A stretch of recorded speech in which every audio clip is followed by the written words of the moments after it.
A Tucson boy was diagnosed with a rare disorder. It's called MECP2 duplication syndrome, and only about 1,000 people in the entire country have ever been diagnosed with it. News 4 Tucson's Kendra Hall sat down with his family, who's learning to live with this disorder and trying to help other families in the same situation. Kendra. Well, Everett was diagnosed in September of 2018. His parents are coping with this new information, making it their mission to help other families dealing with this as well. I mean, it's devastating. I think the thing that's the hardest is right off the bat, they tell you that it's not a normal life expectancy. And that's the hardest thing, is you just think that your kid has a developmental delay, and so you're getting genetics and you're just going to figure it out why, and then you get the diagnosis that it's actually not just developmental delay, it's developmental delay and premature death and all these other things that you weren't expecting to happen. And so, I mean, it was devastating. MECP2 duplication syndrome is a rare genetic neurodevelopmental disorder.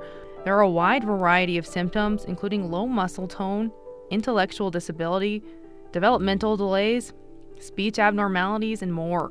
Especially with rare diseases, when you go online to look about it, because that's the first thing you do, right, is you go onto the internet and you try to see what it is. You just see the bad. Aaron and Amelia want to help other families diagnosed with this disorder while raising awareness and money for a cure. There's just not a lot of family resources. This is a rare disease, and so there's not, there's limited information out there about it, limited support. There are no centers of excellence for this disease. They created a brand new foundation to unite families. When we found out, we spent the entire weekend looking at every research journal, every piece of information we could find on the internet. For me, one of the most important parts of the foundation that we're doing is that's not how a family should have to go through that. There should be a really great point where they can go and get information, where they can not just see the bad cases, but see the full spectrum of cases.